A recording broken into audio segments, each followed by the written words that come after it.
don't have the answers to this. I think it's a topic for ongoing debate. One of the reasons that we launched our consumer sequencing program 4 years ago at $48,000, and people thought we were crazy. Our investors said, "Why are you doing that? There's no market." And we said, "You're right, there is no market." But the reason we did it was to try to catalyze the discussion around these issues, and I think hopefully in some small way it has. And there are now lots of debates about these ethical questions, and it seems as though it takes society, at least our society, to get very near the point where it's going to be overwhelming for the issues to really get addressed. And I think we have to sort of push it to that limit, and then people will start making the calls and sort of sorting out the legal environment, the ethical environment, the moral questions, and that may depend on your religion, what country you live in, and all of the surrounding factors. There was a great article in the New York Times years ago when John Roberts was under review to become the Chief Justice of the Supreme Court. And they were asking him questions about his views on abortion and all these present-day issues at the moment. And I thought the New York Times did a great job writing an article about this guy's going to be in his role for 20-plus years because he was under 50 at the time. And we're asking him all the wrong questions. Because in his tenure, he's going to have to decide the rights of a club. And, they went on and on about some of these very serious potential questions a decade or two from now. And so I would just simply say, you're right, these are the big issues, and it is going to require really great thinking, great frameworks to come up with the right decisions, because just about anything is going to be possible. Okay. It's hard to argue with either of them said, and it's the kind of question we've been asked from the start of genomics, and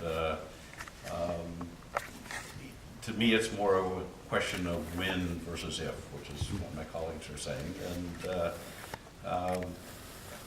I hope most of the applications are not for changing relatively trivial traits as to whether you have sprinter genes in your muscles or distant running genes, or we will be able to predict the facial looks, hair color, eye color, all the things that people sort of focus on as the trivial components. It would be sad if this powerful technology was used primarily for those purposes versus trying to eliminate some of these devastating diseases that sooner or later affect everybody. We all die from something, and trying to understand that, and that's what human longevity is about. Can we get to healthy aging versus just extending life? It's not trying to make better traits, but all biology is based on selection, and pre-implantation diagnostics is just following that selection paradigm. But what you're selecting for become society decisions, cultural decisions, moral decisions. Are you selecting for sex? Are you selecting for what traits are important to you, and what becomes the standard of the medical community? And these are going to be big debates in society, and it does need regulation at some stage, because I don't think it should just be left up. Everything should be left up to individual decision, or pretty soon, well, it becomes self-limiting. If everybody in China has a male child, we win. We win. Unless they're all angry. Yeah. Okay, we're going to have one more question. Take the lady over here. Okay, now I'm really going to have it end on something big, because I'm sitting here with incredible people, just intense minds and solutions. So I am from Illumina. I work for Jay, and I went to work there about 6 months ago.